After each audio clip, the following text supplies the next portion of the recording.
उसकी तरह हाजिर हैं कैसे रखें अपनी सेहत के ख्याल के शो को लेकर।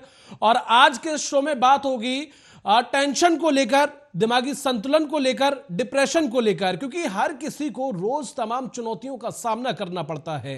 कोई अपने काम को लेकर परेशान रहता है तो कई लोग घरेलू समस्याओं की वजह से तनाव में आ जाते हैं। पूरी दुनिया में अधिकतर लोग किसी ना किसी वजह से स्ट्रेस का सामना कर रहे हैं।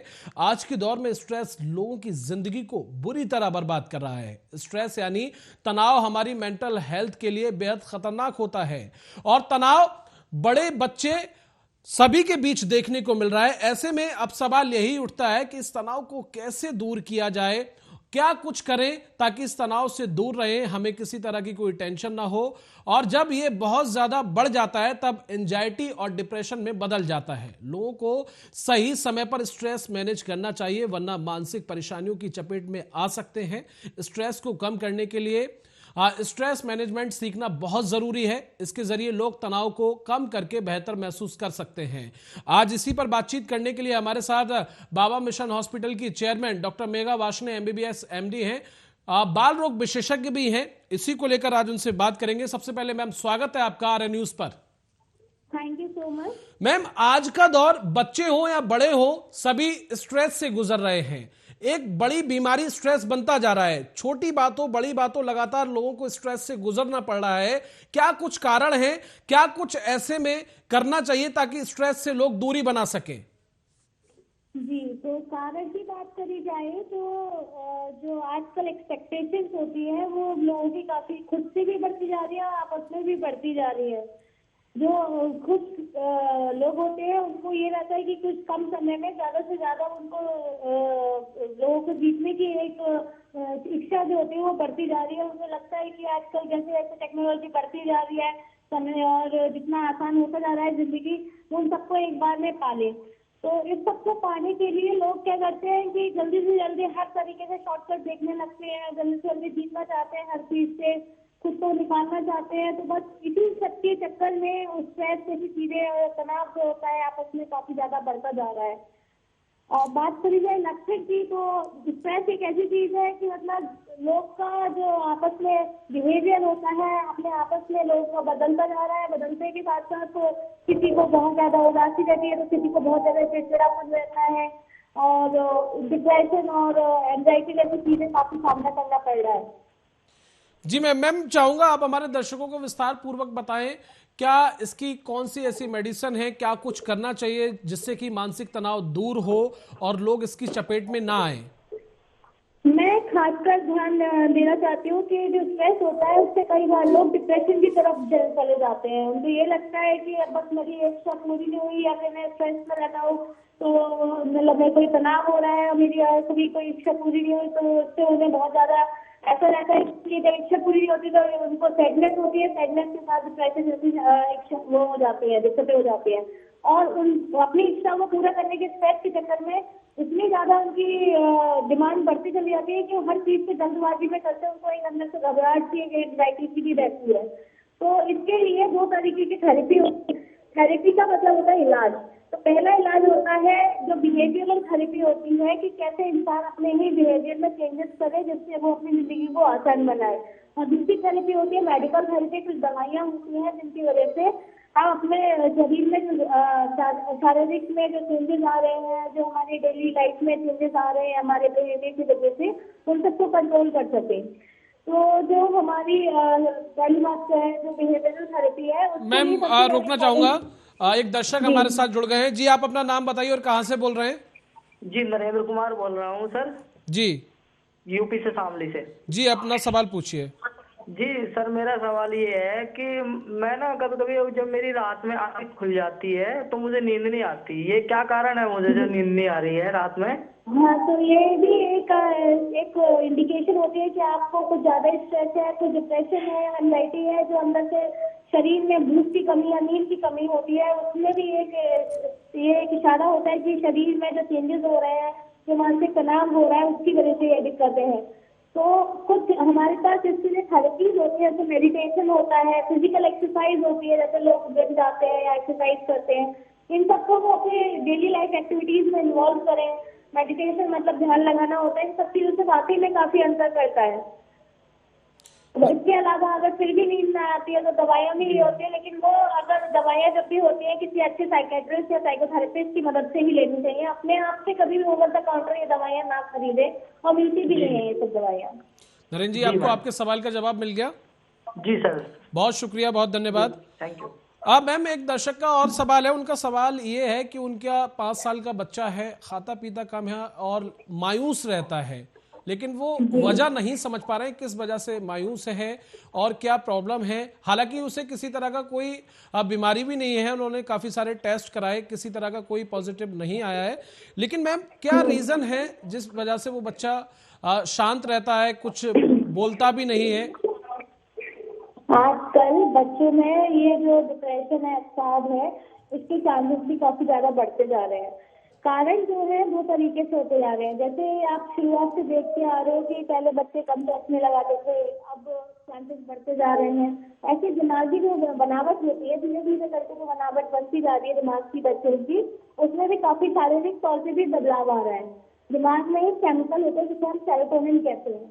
तो जो बनावट होती है, अब जैसे जैसे समय बढ़ता जा रहा है, बच्चे आजकल के एडवांस तो है ही, जैसे जैसे समय बढ़ता जा रहा है, कई स्टडीज में ये पाया गया है जिनकी मदर्स को ये डिप्रेशन की शिकायत रही है, या फिर जिनको भी प्रेगनेंसी के टाइम पे काफी ज्यादा स्ट्रेस रहता है, उनके बच्चों में खासकर ये सिम्टम्स दिखाई देते हैं, जिसे हम चाइल्डहुड डिप्रेशन या चाइल्डहुड स्ट्रेस के तौर पर जानते हैं।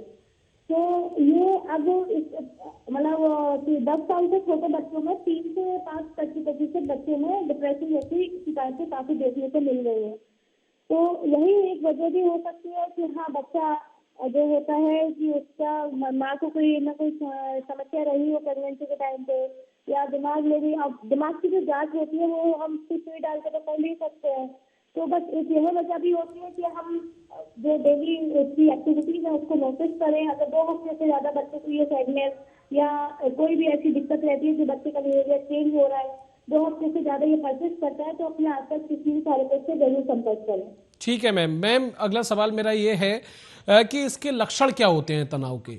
क्या डाइट से जुड़े क्या क्या इसमें लक्षण होते हैं जिससे ये पता लग सके कि ये तनाव में है? क्या कुछ लक्षण इसके होते हैं? जी मैम। लक्षण की बात करी जाए तो जो भी इंसान है, बड़े हो या बच्चे हों, उनमें सैडनेस रहती है, उदास रहते हैं, किसी भी चीज में बहुत जल्दी मन नहीं लगता है, और लगता है तो वो एक जगह होल्ड नहीं कर पाते हैं, निगेटिव थॉट्स रहते हैं, हर चीज से अपने आप को लेकर डाउट होता है कि मैं ये कर पाऊंगा या नहीं कर पाऊंगा, किसी भी चीज को एंजॉय नहीं कर पाते। तो अच्छी हैप्पी न्यूज भी दोस्तों में भी उनकी ये रहती है कि इसके पीछे कोई और कारण तो नहीं है, या कोई मेरे साथ बुरा तो नहीं होने वाला है, निगेटिव थॉट्स रहते हैं। एक अपने अंदर ही ग्लानि, गिल्ट जैसी भावना रहती है कि कहीं मैं ऐसा करूँ और मेरे साथ कुछ गलत ना हो जाए, कुछ अच्छा करने के सोचने के लिए भी उन्हें सोचना पड़ता है। और अगर ये स्ट्रेस काफी बढ़ जाता है, कई बार जैसे बच्चों में भी देखा गया है, इसकी वजह से भी कई बार सुसाइडल थॉट्स तक आ सकते हैं। तो इसको हम एक इमरजेंसी मानते हैं।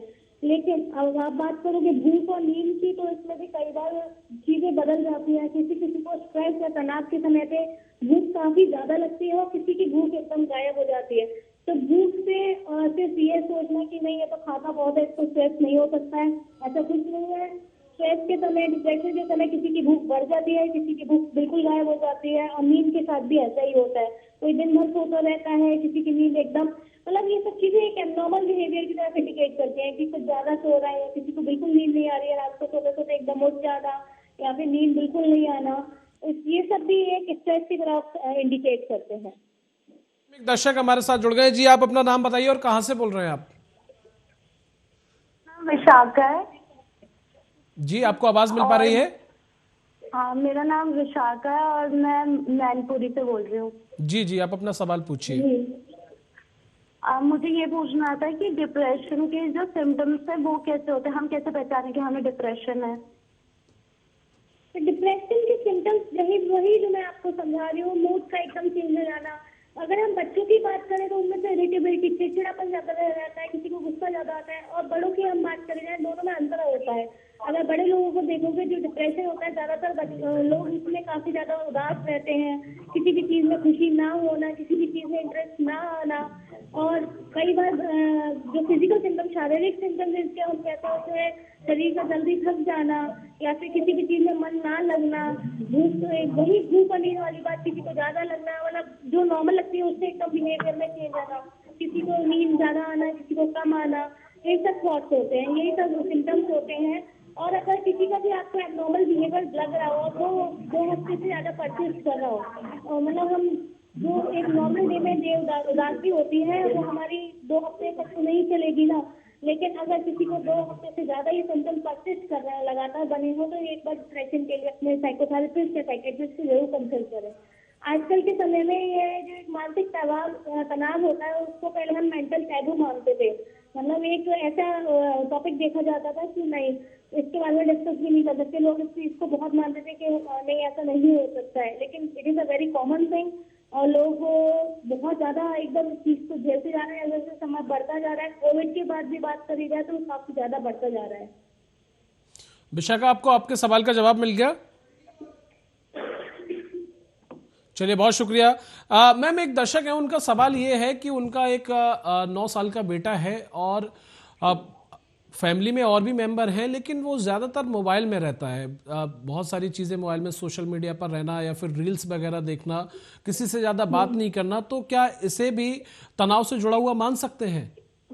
तो आजकल का जो समय है उसमें ये मोबाइल स्क्रीन टाइम जो होता है, आप कोविड के बाद ये समझिए कि स्क्रीन टाइम लोगों का बढ़ गया है, चाहे बच्चे हो चाहे बड़े हो, एकदम मोबाइल पे पूरी तरीके से डिपेंडेंट हो गए। 90% लोगों का ये है कि वो अपना दिन का जो समय है 90% मोबाइल पे या स्क्रीन, कंप्यूटर स्क्रीन पे निकाल देते हैं। तो लोगों का जो, अगर इसके साथ साथ मोबाइल के साथ जुड़े रहने की वजह से अगर उसके बिहेवियर में भी चेंज आ रहा है, तो हाँ बिल्कुल यह भी एक वजह है। बिहेवियर का चेंज होता है कि उसको खाना पीने का ध्यान ना रहना, जब किसी और चीज में मन ना लगना, उसको पहली डिमांड जो होती है फोन के ऊपर ही उसकी जिंदगी डिपेंड हो गई है कि पहली चीज फोन चाहिए। मैम, एक दर्शक हमारे साथ जुड़ गए हैं। जी, आप अपना नाम बताइए और कहाँ से आप बोल रहे हैं? मेरा नाम ट्विंकल है और मैं दिल्ली से बोल रही हूँ। जी, आप अपना सवाल पूछिए। मैं मैम ये पूछना चाहती हूँ कि अगर कोई इंसान डिप्रेशन में है तो उसको ओवरकम कैसे किया जा सके? ओवरकम करने के जो तरीके होते हैं बहुत ही आसान होते हैं, इसका उपचार संभव है। ऐसा ना समझिए कि डिप्रेशन में है तो बिल्कुल इससे उपचार नहीं हो सकता है। उपचार करने का तरीका ये होता है कि वही मैं दोबारा दोहराऊंगी कि एक तो अपनी जो फिजिकल एक्सरसाइज है उससे अच्छे गुड हार्मोन्स रिलीज होते हैं जो स्ट्रेस और डिप्रेशन को कम करते हैं। तो अपनी लाइफ स्टाइल में कुछ फिजिकल एक्सरसाइज जैसे डांसिंग हो गई, कोई अगर किसी को जिम का या किसी को फिजिकल एक्सरसाइज करने का, योगा करने का शौक है तो ये सब चीजें अपनी डेली एक्टिविटीज में ऐड जरूर करना चाहिए। इससे जो गुड हार्मोन होते हैं शरीर में वो जरूर रिलीज होते हैं और वो मदद भी करते हैं डिप्रेशन से ओवरकम करने के लिए। दूसरी चीज होती है अपनी एक डाइट होती है जो गुड हार्मोन्स को रिलीज कराने में मदद करती है। जैसे कि अगर आप बात करेंगे कार्बोहाइड्रेट जो डाइट होती है उसकी वजह से डिप्रेशन लो मूड होता है, और जबकि आप उल्टी बात करें कि अच्छी आप गुड फ्रूट्स वगैरह ज्यादा खा रहे हैं, ड्राई फ्रूट्स खा रहे हैं, तो इन सब चीजों से गुड हार्मोन रिलीज होता है। तो हेल्दी डाइट, फिजिकल एक्टिविटी और स्लीप, गुड स्लीप, ये 3 की फैक्टर्स होते हैं डिप्रेशन को ओवरकम करने के लिए। अगर आप कुछ भी नहीं कर पा रहे हो ये सब चीजें, कि किसी को बहुत ज्यादा सीवियर डिप्रेशन है, लाइफस्टाइल चेंजेस नहीं कर सकते हैं, तो आप अपने किसी भी साइकोथेरेपिस्ट या साइकेट्रिस्ट से कंसल्ट जरूर करें। 2 हफ्ते से ज्यादा सिम्टम हो तो उसमें 2 तरीके की दवाइयाँ होती हैं जो आपके शरीर में जो हार्मोनल चेंजेस होते हैं डिप्रेशन की वजह से, जो आपके हार्मोन्स को डिस्टर्ब करते हैं, जैसे सेरोटोनिन वगैरह हो गया, उनसे रिलेटेड दवाइयाँ होती हैं, उससे बहुत जल्दी आराम आता है। जी, आपको आपके सवाल का जवाब मिल गया? हाँ जी, हाँ जी, बहुत शुक्रिया, बहुत शुक्रिया, बहुत शुक्रिया। मैम, एक दर्शक का सवाल ये भी है कि उनका बच्चा, उन्हें ये बखूबी मालूम चल गया है, मालूम लग गया है कि उनका बच्चा लगातार डिप्रेशन में रहता है, किसी से बातचीत नहीं करना, जिस तरह से आपने बताया बहुत सारे इसके सिम्टम्स हैं। तो क्या ज्यादा इस बच्चे, और लगातार वो डिप्रेशन में जा रहा है, तो उनका कहने का मतलब है कि अगर यही हाल रहा तो किस तरह की परेशानियां और बढ़ सकती हैं और कैसे इस परेशानी से बचा जाए? बिल्कुल बिल्कुल जी। बच्चे जो होते हैं, जो उनकी शुरुआती जिंदगी होती है, जो शुरुआती साल होते हैं जीवन के, उसमें बच्चे की ग्रोथ भी हो रही होती है। जी। तो शारीरिक और मानसिक दोनों तरीके से ग्रोथ हो रही होती है। अगर उसी समय में डिप्रेशन जैसी समस्याएं, आपका स्ट्रेस जैसी समस्या रहेगी, तो वो दोनों चीजों को इफेक्ट करेगी। आपका दिमाग का भी विकास को रोकेगी, आपके शारीरिक विकास को भी रोकेगी। तो एक तो आपके विकास ऐसे शरीर में कई बार बच्चे डिप्रेशन में होते हैं तो ज्यादा खाते हैं, उनको ज्यादा कार्बोहाइड्रेट की वो रहती है कि कार्ब्स ज्यादा खाने हैं, तो उन सब समस्याओं की वजह से ओबेसिटी, मोटापा जैसी समस्याएं भी हो सकती हैं। और इसके साथ साथ कई बार बच्चों को मोटापे की वजह से बीपी, शुगर जैसी समस्याएं भी बन सकती है।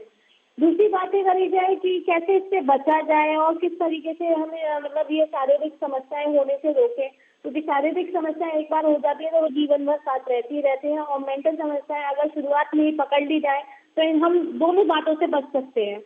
तो किस तरीके से हम अपने बच्चे को संभाल सकते हैं कि हम उनके साथ ज्यादा से ज्यादा समय व्यतीत करें। जो आजकल की फैमिलीज हैं वो न्यूक्लियर फैमिलीज बोलते हैं, अकेली फैमिलीज होती हैं, मम्मी पापा अकेले होते हैं, बच्चे भाई सिबलिंग्स भी ज्यादा नहीं होते हैं और अकेले ही रहते हैं।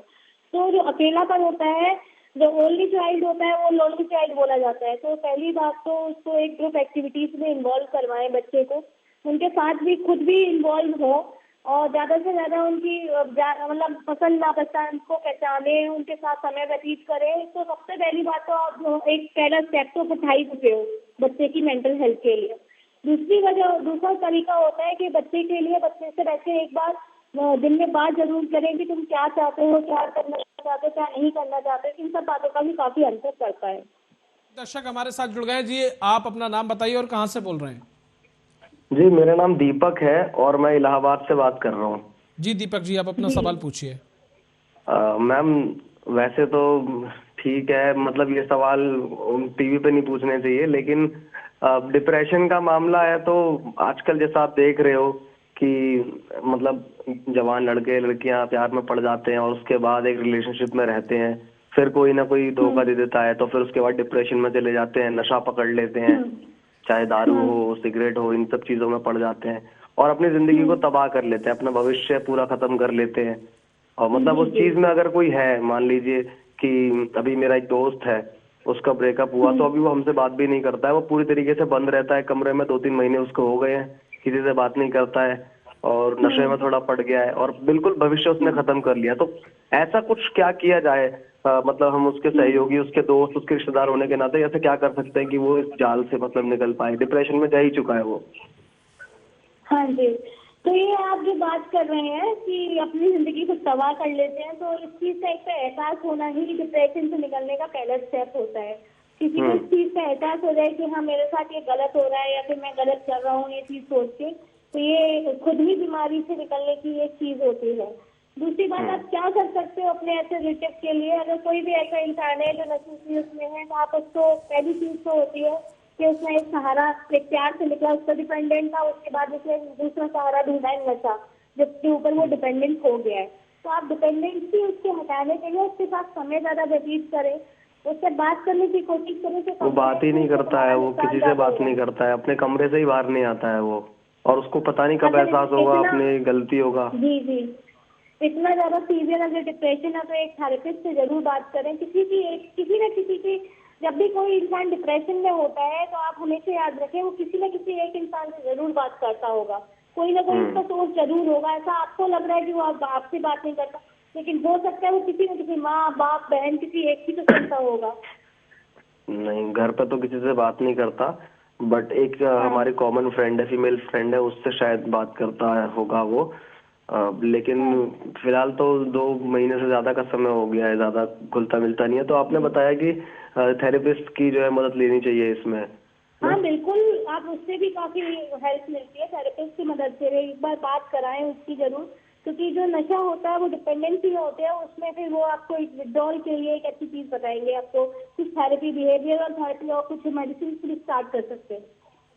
मैम, ऐसा क्यों होता है कि ज्यादातर जो लोग हैं वो नशे की तरफ ही बढ़ जाते हैं? क्या ये सबसे आसान चीज होती है उनको रिकवर कराने के लिए, अच्छा फील कराने के मैंने लिए? अपना आंसर आपको इसका भी दिया। जैसे आप किसी से प्यार में पड़ते हो, किसी चीज में फीलिंग्स होती है तो आपके अंदर हार्मोन्स रिलीज होते हैं, तो आप जब आपकी जिंदगी में कोई इंसान ऐसा चला जाता है, रैंडमली कुछ भी हो जाता है, तो आप उस चीज को डिपेंड अपनी हार्मोन्स के लिए आपकी वो डिपेंडेंसी है कि हाँ मैं इस चीज के लिए फील करता हूँ। सबसे उस चीज को मेंटेन करने के लिए कोई दूसरा सहारा ढूंढते हो तो वो नशा एक सहारा हो जाता है। जैसे लगता है कि अगर मैं ये करूंगा तब मेरे ऊपर कोई फर्क नहीं पड़ेगा, या फिर उस चीज से उसको उतना प्लेजर मिल रहा है, इसीलिए उस तरीके से होता है। रवि जी, आपको आपके सवाल का जवाब मिल गया? Thank you so much. काफी दुखद आपका मामला था और बहुत शुक्रिया हमारे साथ जुड़ने के लिए।